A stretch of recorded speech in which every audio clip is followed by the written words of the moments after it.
അന്ന് മോൾക്ക് ഞങ്ങൾ ചോദിച്ചു, മോനി വല്ല മദ്യമോ മയക്കുമരുന്നൊക്കെ തരാറുണ്ടോ എന്ന് ചോദിച്ചപ്പോൾ ആദ്യമൊന്നും ഇല്ല. അവിടെ വെച്ച് എല്ലാവരും ചോദിച്ചു നിന്നെ കുടിപ്പിക്കുക. അതെന്താണ് കാര്യം എന്ന് വെച്ചാൽ അവിടെ വെച്ച് ഇവൻ്റെ ഒരു ഫ്രണ്ട് രാജേഷ് എന്ന് പറഞ്ഞ പോലീസ് സ്റ്റേഷനിൽ വെച്ച് പറഞ്ഞ്, നിങ്ങളുടെ മകളുടെ എതിരെ ഞങ്ങൾ കേസ് കൊടുക്കാൻ പോണത് അവിഹിത ബന്ധത്തിനാണ്. ഓ, അപ്പം നീ കൊടുത്തോന്ന് ഞാൻ പറഞ്ഞു. നീ കൊടുക്ക്, ഏതാ അവിഹിത ബന്ധമാണ് അവൾക്ക് ഉണ്ടാകുന്ന അറിയാമല്ല.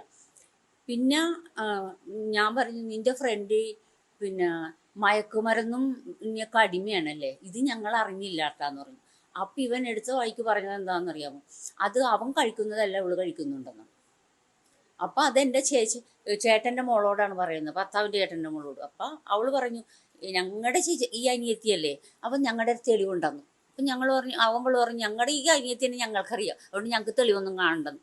പക്ഷേ ഇന്നലെ മോൾ എന്നോട് പറഞ്ഞു എന്ന് വെച്ചാൽ, അവൾ ഒന്നാമത്തെ കാര്യം അവൾക്ക് കറക്റ്റ് ഒരു ഇതിലോട്ട് വന്നിട്ടില്ല. അപ്പം ഇന്നലെ എന്നോട് പറഞ്ഞു, അമ്മ ആരും അറിയാത്തൊരു കാര്യം ഞാൻ അമ്മനോട് പറയട്ടെ. അപ്പം എന്താണെന്ന് ചോദിച്ചപ്പോൾ പറഞ്ഞു, രാഹുലേട്ടൻ്റെ അമ്മയും കൂടി നിർബന്ധിപ്പിച്ച് ബിയർ കുടിപ്പിച്ചു. എന്നിട്ട് രാജേഷിനെ കൊണ്ട് ഫോട്ടോ എടുപ്പിച്ചു.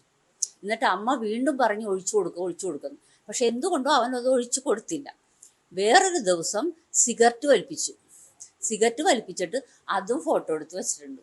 അപ്പം അത് ഇന്നേ വരെ ഞങ്ങൾ മാധ്യമങ്ങളോട് പറഞ്ഞിട്ടില്ല. ഞാൻ പലരോട് ചോദിച്ചു, ഇത് പറയട്ടെ ഞാൻ എന്ന് പറഞ്ഞു. അപ്പം ഇപ്പം ഞാനിത് പറയുന്നത് എന്താണെന്ന്, നാളെ ചിലപ്പോൾ വരാൻ പോണത് മോള് മയക്കുമരുന്നും ബിയറൊക്കെ കഴിച്ചതിൻ്റെ പേരിലാണ് ഇടിച്ചതെന്ന് പറയുമല്ലോ. അപ്പം അതുകൊണ്ട് ഞാൻ പറയുകയാണ്, ഇങ്ങനെയും കൂടി അവർ ചെയ്യിച്ചിട്ടുണ്ട്. അപ്പം എന്ന് വെച്ചാൽ ഈശ്വരൻ്റെ ഭാഗ്യം, നാളെ ഒരു മാസം എൻ്റെ മകൾ അവിടെ നിൽക്കുകയായിരുന്നെങ്കിൽ ചിലപ്പോൾ ഒരു മയക്കുമരുന്നിന് അഡിക്റ്റായിട്ട് അവളുടെ ജീവിതം പോകുമായിരുന്നു.